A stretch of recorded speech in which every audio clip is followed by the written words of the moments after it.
In his first of his policy extension that has characterized his presidency, Evariste Ndayishimiye is seeking to rebuild Burundi's strained relationship with much of his collaborators. His predecessor, the late Pierre Nkurunziza, who died in power, had stayed for over 5 years without leaving the country following an attempted coup during a visit to Dar es Salaam until his demise in 2020. With 4 trips down, Kenya was the next stop, with a gift of 50 cars from President Kenyatta to Ndayishimiye, who, according to Kenyatta, was the first head of state to be welcomed at the Kisumu State Lodge. On the front line of a bucket list for the bilateral talks largely featured agreements that have failed to materialize for the last 5 years as Kenya seeks to expand its market and reach its investors in the Burundian territory. Na hii taenda mbali sana kuimarisha na kuonesha undugu ambao upo kati ya nchi zetu mbili. In an address to the nation, the two heads of state reiterated on the need for the two countries to continue fostering the African agenda on the international platform, even as the two countries sought continued commitment towards the African community.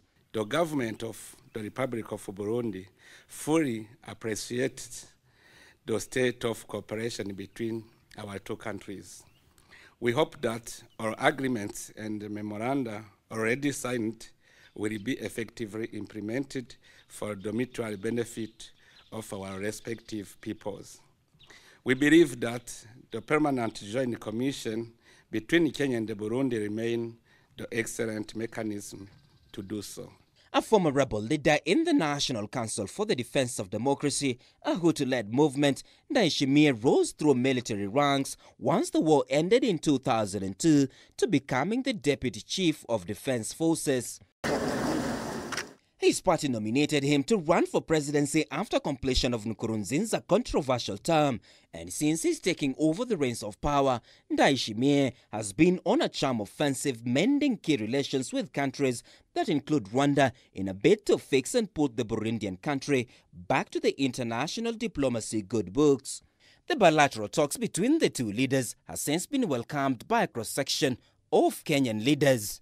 Hilo mambo ya kutengeneza soko mzuri baina ya Kenya na Burundi ni jambo ambalo mpaka tuencourage rais wetu kwamba liende mbele, so that tukipata mazao hapa tukipeleka Burundi tufanye hesabu ya soko ili taifa letu na Burundi tuweze kushikana pamoja. For Kenya, the Joint Commission Corporation that came to light in 2008 will now have the two countries work on strengthening agreements on key areas such as agriculture and livestock development, trade and investment, air transport, education and research, tourism, security, technical assistance in various fields of development, and political consultations. The agreement will see the two countries back the 4th replenishment campaign of the Global Partnership Education (GPE), which focuses on raising at least $5 billion for investment in education.